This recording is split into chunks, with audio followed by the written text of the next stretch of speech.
大スクープです。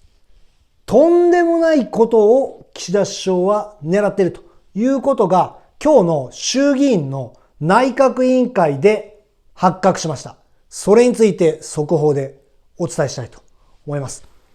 岸田総理6月解散で給付早まる特別定額給付金10万円の2回目ということで給付金の最新情報についてお伝えしたいと思います。で、今日は最初にこの岸田首相の衆議院の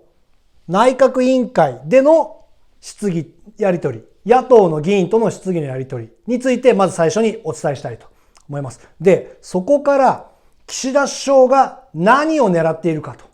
いうことについての大発見がありましたので、スクープでお伝えしたいというふうに思います。まず岸田首相がこの衆議院の内閣委員会で何を話してたかというところについてちょっと聞いていただきたいというふうに思います。気をつけて聞いていただくと、岸田首相が何を考えているかというものが実は見えてきます。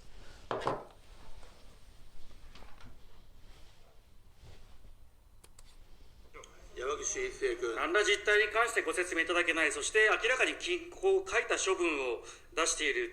こうした中で、当然党内にもいろんなご意見があるわけで、塩谷議員が抗議文を出していらっしゃいました。私は全く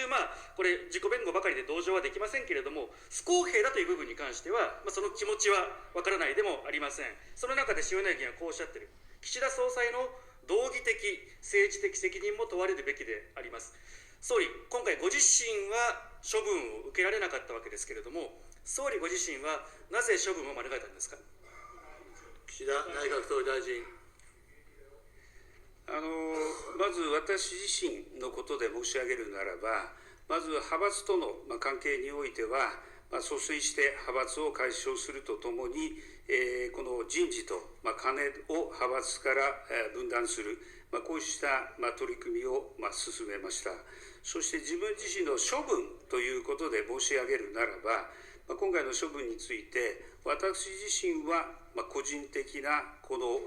政治資金の修正はなかったということ、さらに言うと、この派閥のこの不記載の内容についても、この他の政策集団とは内容が異なるというようなことから、この党紀委員会の議論に付されなかった、このように認識をしておりますが、ただ、おっしゃるように自民党総裁であります。今回の事案を通じて、自民党の信頼が大きく損ねられたわけでありますから、自民党総裁として今回の事案の責任、これは重く受け止めなければならないと考えています。だからこそ、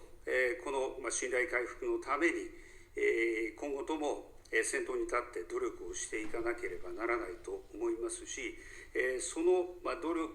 信頼回復の努力については、最後はこれは国民とそして党員の皆さんにご判断いただく、これが自民党総裁としての立場である、このように考えております。はい。山岸一生君。今のところ。法案にも個人の責任だけじゃなくて法人への罰も入ってるわけですね。もう一回お願いします。この信頼回復のために、今後とも先頭に立って努力をしていかなければならないと思いますし、その信頼回復の努力については、最後はこれは国民とそして党員の皆さんにご判断いただく、これが自民党総裁としての立場である、このように考えております。はい。はっきりしましたね。岸田首相は最終的には自民党総裁として国民、そして党員の判断を仰ぎますというふうに言っています。さあ、どういうことでしょうかと。岸田首相はやはりこの自民党総裁選の前に解散総選挙に打って出るというふうに思っているという本音がはっきりと読み取れるということですね。そして国民の信を問い、議席を大きく減らすかもしれませんが、なんとか過半数を確保して、そして自民党総裁選に、もう一度立候補して、そして再選をするというところを狙っているということですね。とんでもない岸田首相の本音が明らかになったというような衆議院の内閣委員会といったような今日の野党との質疑だったというふうに思います。岸田総理、6月解散で給付早まる特別定額給付金10万円の2回目ということについてお話しさせていただきたいと思います。で、この特別定額給付金10万円の2回目っていうのはあるかないかっていうのは分かってないんですけれども、シナリオによってはこの2回目が実現するということが十分に考えられますと。先ほど言ったように岸田首相がもし解散総選挙ということに打って出れば、さすがに国民も怒っているということがあります。自民党大半して過半数割れ、そして他の野党と連立を組んでいくということになれば、自民党に近い野党といえば国民民主党です。国民民主党の施策としては10万円給付、あるいは消費税減税というものを政策の柱にしていますので、それが実現していくというシナリオも十分に考えられる可能性も非常に高いというところがあります。そのシナリオについてご説明させていただきたいというふうに思います。で、まず特別定額給付金っていうのは何かというと、コロナ禍にあった、全国民1人10万円給付しますよといったような給付金のことです。で、それの2回目って何かということなんですけれども、今国民の実感としてはコロナ禍よりも苦しいですよというものがあります。なので、このコロナ禍にあったような1人10万円給付というような給付金をやってくださいという声がめちゃくちゃ上がってきているというところですね。ただ岸田首相はこの10万円給付のような給付金については、コロナ禍のような国難の事態でないとありませんというふうに断言しています。ただ国民の実感としてはコロナ禍よりも苦しいというものがありますので、2回目やってくれよと、岸田首相分かってねえなというふうな声をたくさん上げているというところですね。で、そもそも特別定額給付金の1回目っていうのは国民の声を受けて給付が決定しました。もともと1人10万円というものではなかったんですね。1世帯30万円給付ということで閣議決定までしていました。ただ世論調査で国民がいやいや1人10万円やってくださいよという声をたくさん上げたと。で、それを受けて公明党が自民党を突き上げて、その自民党はその公明党の意見も受けてですね、あるいは国民の声も受けて一度決めた閣議決定を組み替えて1人10万円で決定したといったような経緯があります。で、その10万円給付の1回目っていうのはこの野党ではなくて与党で話がされたことですね。自民党とかあるいは公明党で話がされたことです。それであるのに対して今10万円給付というものを政策にしている党は、国民民主党であるとかあるいはれいわ新選組、いわゆる野党に限られるといったようなことがあります。国民民主党は1人10万円給付ということで政策の柱にしています。あるいはれいわ新選組は春夏秋冬、四半期に1回ずつ10万円給付、年間で40万ですね、給付するということで言っています。その財源もありますというふうに言っています。ただ先ほども言ったように野党に限られるということなので、なかなかちょっともしかしたら難しいんじゃないかというふうなことも考えられるんですが、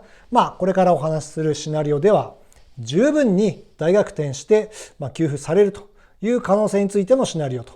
いうものがありますので、それについてご説明させていただきたいと思います。で、国民の声としては、先ほども言ったようにコロナ禍よりも苦しいというものがあります。それは物価が上がって給料が上がってないということももちろんあるんですけれども、コロナ禍は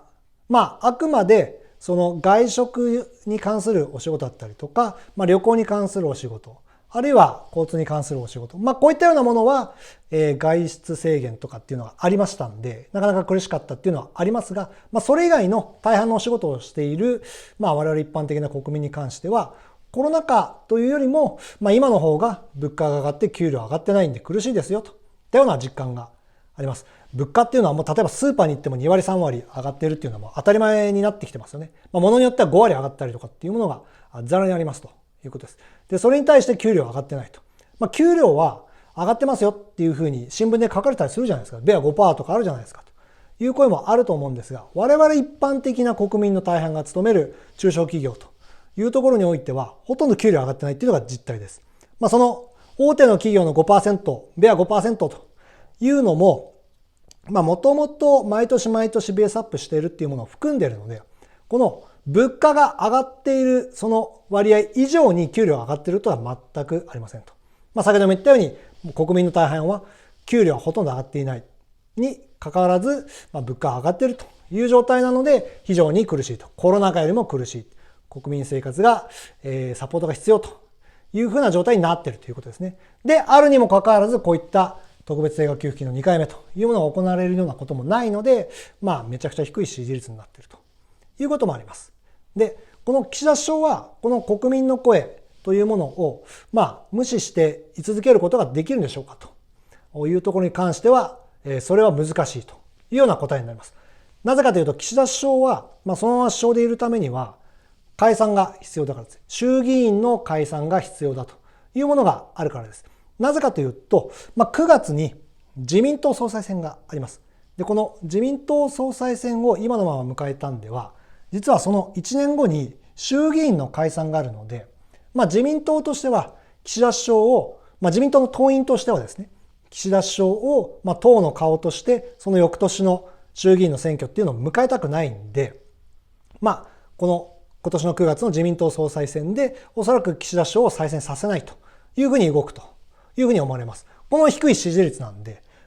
自分のその議席が危うくなってしまう衆議院、1年後の衆議院選挙でですね、岸田首相をそのまま顔でさせるってことは、おそらくしないということです。なので、岸田首相はこのままの低支持率で自民党総裁選を迎えたんでは再選できずということで、そのまま首相でもいられなくなってしまうという形になるということですね。そのために岸田首相はこの9月の自民党総裁選を迎える前に衆議院を解散して、大きく議席をもしかしたら減らすかもしれませんと。ただ、なんとか過半数を確保して、半分の議席を確保しました。過半数確保しましたということで、この自民党総裁選にも、国民の信は得ましたよということで、再選させてもらうといったようなシナリオを目論んでいます。衆議院の議員と、自民党の議員としても、そこでですね、もし過半数確保ということになれば、自民党総裁としてもしかしたら岸田首相を再選させるという可能性も出てくるということですね。で、どのタイミングで岸田首相は衆議院の解散を狙っているかというところなんですが、政治資金規正法、今回の裏金問題に対応した政治資金規正法の改正っていうのを、今国会で行いますよってことを岸田首相は言ってますと。で、この6月までの通常国会の中で政治資金規正法の改正を行い、そして6月から減税もスタートします。そのタイミングもちょうど6月なので、そのタイミングを狙ってこの通常国会の会期末ぐらいに解散を行うんではないかなというふうに言われているんですけれども、それについて野党が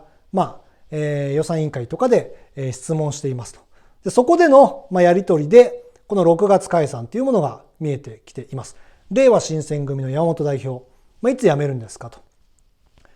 いつ解散しますか。もう一度ですね、いつ解散しますか。合計3回岸田首相に、いつ辞めるんですか、いつ解散するんですかっていうことを聞いてます。それに対して岸田首相は、今は考えていませんというふうにいずれも答えていますと。なるほどと。今は解散するってことを一切考えてないんだなと。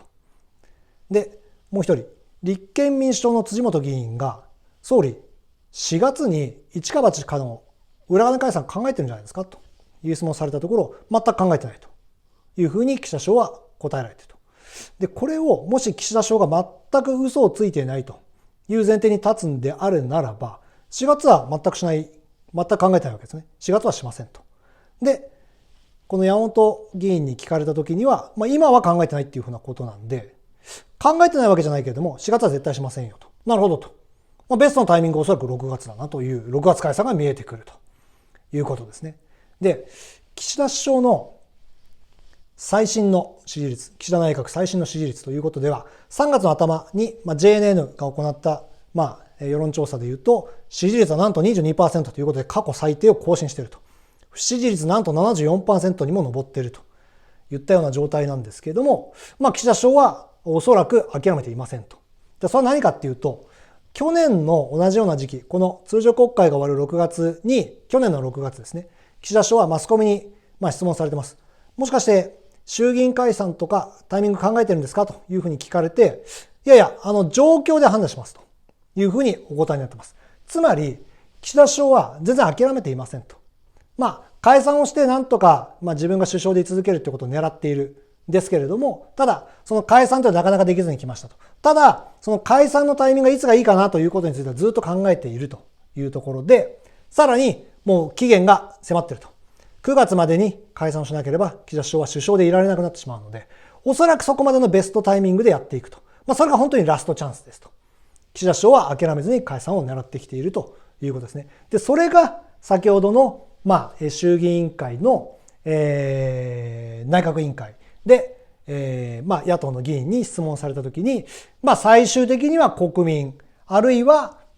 自民党の党員の信を問いますという発言につながっています。つまり岸田首相は、もうとにかく、解散について考えていて、信を問うというふうに言ってるので、もうとにかくそこまでに絶対解散をすると。自民党総裁としては、というふうに言ってるんで、いやいや、この自民党総裁選がもし9月まで、もし解散しないで来てしまったら、もう単純に、もしかしたら立候補すらできないというような形になるんで、国民の浸透どころか、その機会すらなくなってしまうので、岸田首相はこの自民党総裁選までに、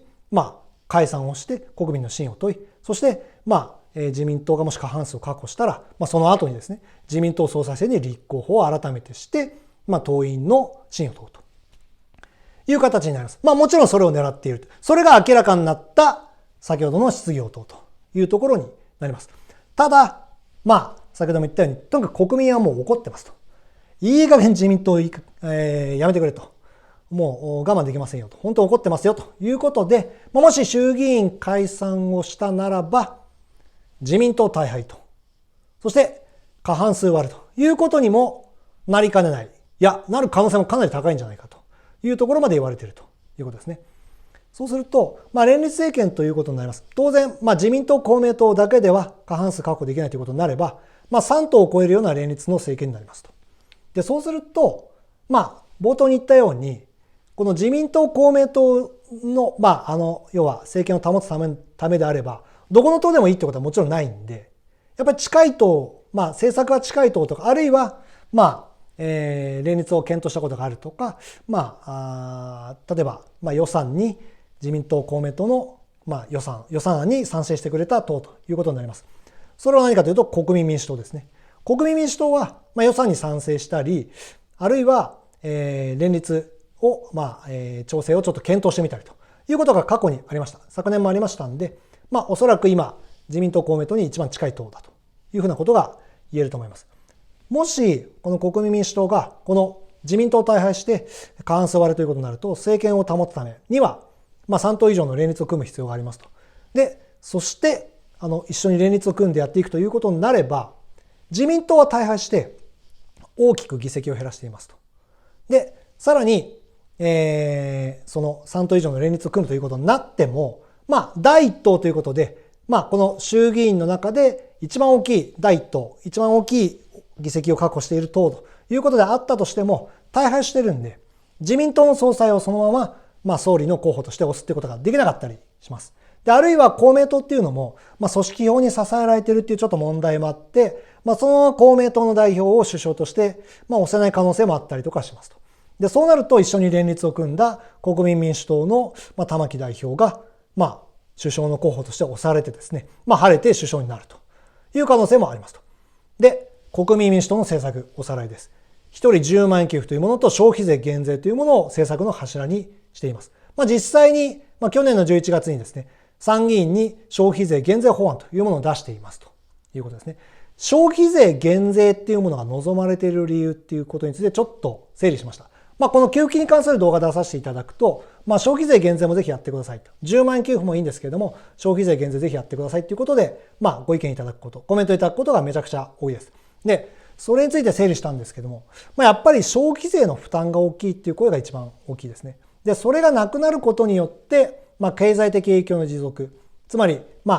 還元されるものが大きくなるので、ぜひ減税やってくださいっていうことですね。で、それから消費の刺激にもなるんじゃないかっていう声もあります。やっぱり物を買うということについて、ずっとかかってくる、10% ずっとかかってくるっていうのが消費税なんで、それがなくなることで消費の刺激になるというようなご意見だったりとか、あるいは税負担の公平性。つまりこれは、同じものの値段を買うと必ず同じ額だけ税金がかかります。それは収入が高い人、低い人でも一緒ですね。なので、所得税のようなものは公平性があると思いますと。なぜかというと、所得が多い人については多く税金がかかる。所得が少ない人については、税金額は少ないというものに対して消費税は、収入が多い少ないに関わらず、先ほども言ったように同じものを買うんであれば、同じ値段のものを買うんであれば、同じ額だけ税金がかかりますというものなので、ちょっと公平じゃないんじゃないかなというふうな声もあったりとかしますと。さあ、国民民主党に聞いてみたということで、このシナリオ考えられると思うんですと。で、そうなった場合、玉木代表が首相になって、その場合ですね、国民民主党の政策、10万円給付、消費税減税、ちゃんとやっていきますかということで聞いてみました。国民民主党の本部に連絡をしたところ、もちろん玉木代表いらっしゃらなかったんですけれども、その本部の方にですね、今のストーリーお話してどうですかとお伺いしたら、衆議院選挙に向けてブラッシュアップしていく可能性はありますけれども、この柱の政策がブレる可能性は低いと思えというふうなお話でした。この柱の政策っていうのは10万円給付消費税減税ですね。なるほどと。国民民主党、信じていいですねと。もし、躍進してですね、与党というふうなことになって、玉木代表がもし首相ということにでもなれば、ちゃんとこれ実現に向けて動いていきますよと。10万円給付消費税減税やっていきますという話ですと。なるほどと。ただ、すべては衆議院選挙にかかっているということがあります。で、ただこの選挙っていうのはなかなかひっくり返して与党を政権から引きずり下ろすと。自民党を政権から引きずり落とすというのがなかなか難しい制度になってますと。小選挙区制度の闇ということで書かせていただきました。やっぱり小選挙区っていうのはやっぱり各地域でそれぞれの地域の推しの議員が当選してきているというところですね。なので結局地元推しに入れてしまう、地元推しが当選してしまうというものがあったりとかします。例えば、すごいわかりやすいんでよくこの例をお話しするんですけども、ここは千葉県の4区だったり14区だったりします。船橋市っていうのはですね。で、もともと野田さんという方がいたんですけれども、その方はこの船橋市で圧倒的に強い議員でしたと。で、そうするともう地元の人はもうほとんどその野田さんに入れるわけですよね。で、もしその野田さんが、これ仮の話ですけども、自民党にいたと。で、かつ裏金やってましたとなった場合に、野田さんがもし自民党にいて裏金やってました。自民党大逆風ですというふうになっても、野田さん個人的なものについては別だというふうな意識が働いて、もしかしたら野田さんに入れてしまうと。当選させてしまうということですね。自民党の慣習で裏金やってたのかと。なるほどと。ただもしかしたら野田さんに入れてしまうという可能性もあります。なのでいくら自民党であっても裏金議員であっても地元推しにもしかしたら入れてしまうというふうなことがあったりとかします。で、そういう意味では与党アドバンテージっていうのもあって、それは何かっていうと、もし今言った野田さんがもし自民党だった時に、その自民党っていうのは与党ですね。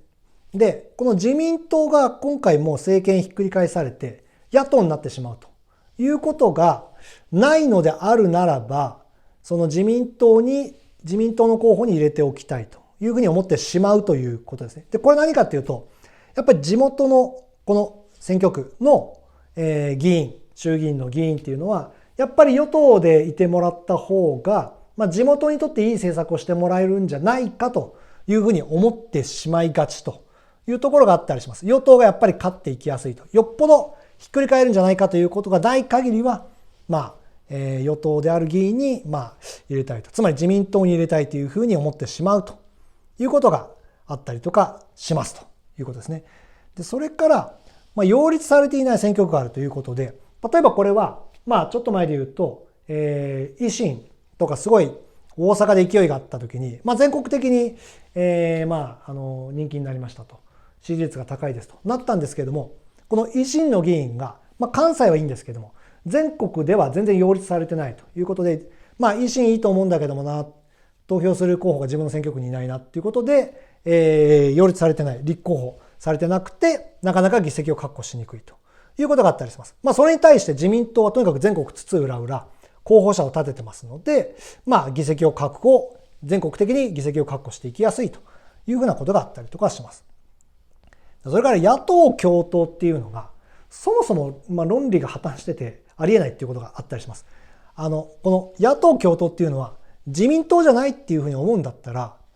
例えば共産党とか立憲民主党とか令和とか国民民主党とか分かんないですよ。どこが共闘するか分かんないんですけども、とにかくもう目つむってどの党でもどの候補でもとにかくこの候補に入れてくださいと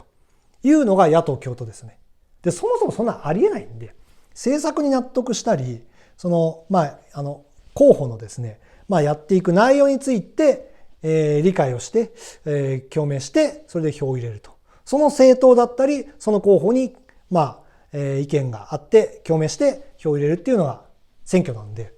自民党でないと思うんだったら、この候補に入れてください。もうどの党でもいいでしょっていうのがそもそもありえないんで、国民を馬鹿にしてるということがあって、これはちょっと野党が反省しなきゃいけないところですねと。そういうのもあって、なかなか小選挙区で、自民党がひっくり返りにくいというものがありますと。じゃあどうすればいいのかということで、比例でとにかく絶対どっかに入れるっていうのがあります。で、さっき言ったように、例えば、野田さんがもし本当に自民党だった、ごめんなさい。自民党だった場合もそうなんですけど、何でもそうなんですけど、じゃあ仮に今野田さんは立憲民主党ですと。で、立憲民主党で、立候補するんですけど、野田さんは野田さんなんで投票したいですと。ただ、小選挙区は野田さんに入れて、比例区は誰に入れるってなった時に、でも立憲民主党じゃないなと、もし仮に思った場合、ただ白票で比例を投じるっていうことはないようにするということですね。立憲民主党じゃもしないなというふうに思っても、必ずどっかの党には入れるということです。で、必ずどっかの党に入れるっていうことで、自民党じゃない候補が、受かると、当選するという確率が増えるので、とにかく自民党以外の政党に絶対どっかに入れる。白票にしないというところがポイントになってきますということですね。さあ、選挙にかかっているということで、衆議院選挙の結果の予想というものをしてみました。今、この衆議院の議席数っていうのは、自民党はなんと260あります。で、そのうち小選挙区でなんと190勝ってきてます。この衆議院の定数っていうのは465なんですけども、そのうち小選挙区っていうのは289です。その割合よりも高い割合で自民党っていうのは小選挙区の割合が多いと。つまり、ちゃんと日本全国各地域でちゃんと勝ってきているというのが自民党です。なので、崩れにくいと。小選挙区の闇というものがあったりとかします。で、その議席を予想するのに、小選挙区と比例区に分けて、裏金議員をこの小選挙区の中の50名で、ちょっと割りました。裏金議員は50名いて、それ以外の小選挙区の議員が140名いるとしますと。で、そうすると、小選挙区でとにかく裏金議員5割負けさせてくださいと。で、この5割裏金議員を、敗退させると。小選挙区で、当選させないということがない限り、そもそもこの自民党が大敗っていうことがなくなりますと。なので、少なくとも裏金議員は半分負けさせないといけないということになります。で、5割減ったとして25議席ということになります。それから裏金議員以外の140議席は、先ほど言ったように小選挙区なんで、結構、地元推しが勝ってきたりとかしますよねということで2割減ということで予想してみました。今回はさすがに逆風ですと。これがもっと例えば3割4割負けてくるっていう可能性もあり得るので、もっともっと議席が減ってくるっていう可能性もあるんですけども、一応2割減ということで予想しました。そして112議席ということですね。それから自民党の、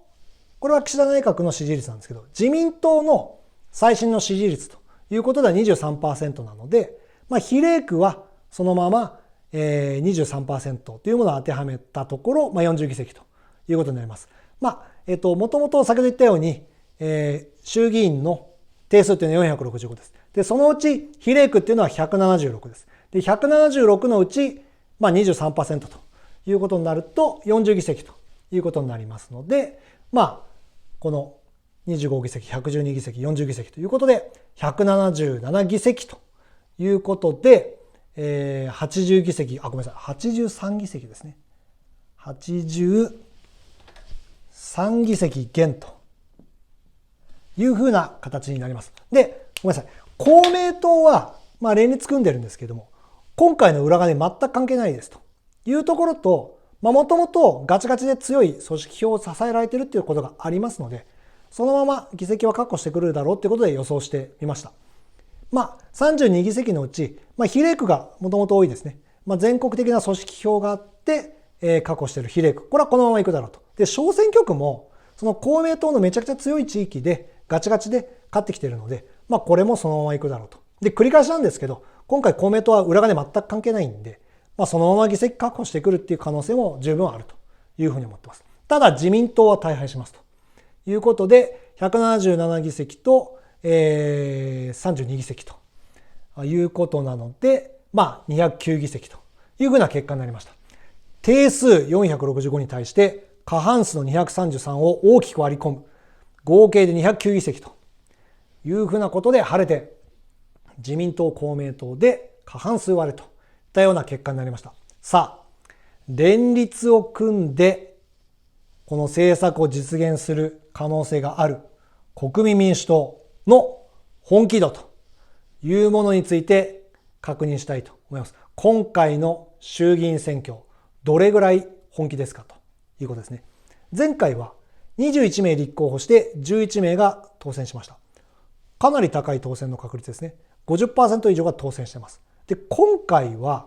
どれぐらい立候補しますかということをもう一度国民民主党の本部に連絡して聞いてみましたということですね。で、現職今7名です。あれ ?11 名なのになんで7名になってるのってことなんですけど、前原議員をはじめとする数名、3名4名が今回離反しました。国民民主党で立候補して当選したにもかかわらず、国民民主党辞めるんですねと。じゃあ失職して、もう一回国民の信問いなさいよというふうなお声があるっていうのも承知してますし、ちょっと私もその意見に近かったりしますが、いずれにしてもとにかく今は7名になっているということがあります。で、じゃあ、この国民民主党どれぐらい立候補するのかなということで、ホームページ確認したところ、23人を擁立の予定ということで候補に上がっていました。じゃあ30名ぐらいなのかなと、23名と7名合わせて30名ぐらいなのかなということで、電話して聞いてみたところ、国民民主党の本部の方は、今のところ載ってるのはそれぐらいなんですけども、それ以外に、地方の議員とかいらっしゃいますし、あるいは、それ以上にまだまだ擁立したいと、立候補させたいというふうに思ってますというふうな声でした。最終的にはどれぐらい立候補しますか？40名を大きく超えるぐらい立候補させたいというふうに思ってますと。なるほどということで、現職7名いますし、もしこの確率で当選してくるということであるならば、もしかしたら30名を超えるような議席数っていうのを確保できる可能性ももしかしたらあるんじゃないかなということが見えてきました。いよいよ国民民主党が大きく躍進して、そして自民党大敗、国民民主党の玉木代表が首相に押されるという可能性が大きくなってきたというところですね。岸田首相、大雨処分ということでも昨日話題になりました。岸田首相は今、令和4年の6月に開催した岸田首相自身の政治資金パーティーに新たな疑惑ということが発覚して、なんと広島地検に告発がされています。広島地検はそれを受理したかどうかっていうのは明らかにしてないんですけども、いずれにしても自身の政治資金パーティーに疑惑が上がっていると、告発までされているということが明らかになりました。さらに昨日ですね、裏金議員85人に対して39人だけ処分しますということで、発表していると。さらに岸田首相が国民の支持率を下げているといったような状況です。さらに岸田首相自身は、先ほどの質疑でもあったように、私自身は処分の対象外ですということで、国民としては本当にふざけるなといったような声になっていると。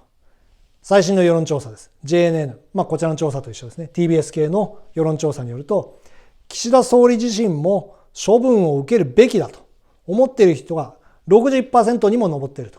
いうことです。国民の認識としては、とにかく岸田首相、あなたも処分されなさいよと。ふざけるな。裏金議員、甘々ですよというような声がとにかく上がっていると。さらに国民の怒りが高まっているという状況なので、この衆議院を解散して、なんとか過半数確保して首相で居続けるっていうシナリオを岸田首相は目論んでるんですけども、その6月解散をすることで逆にこの10万円給付というものが早まると。自民党大敗して過半数割れ、3党以上の連立が必要になって、国民民主党が代表が首相になって、この10万円給付という政策をやっていくというシナリオが本当に早まってくるという可能性についてお話をさせていただきました。で、先ほど最初に言ったように、こういった給付金に関する動画っていうのを上げさせていただくと、本当にたくさん再生していただいてます。で、ご覧いただくだけじゃなくて、この先ほど言ったように消費税減税とか、あるいはそのコメントも本当たくさん入れていただいてます。その政策についてのご意見、あるいは消費税減税についてのご意見、あるいはこういった岸田首相に関するご意見ですね。そういうものをたくさんいただいてます。で、たくさん再生されているっていうことは、政治家の方とかも本当にたくさんご覧になっていただいていると思います。なので、我々のこの声っていうのをぜひ届けたいというふうに思ってます。で、この10万円給付ということに関して、賛成、あるいは反対という、もう一言だけでも構いませんので、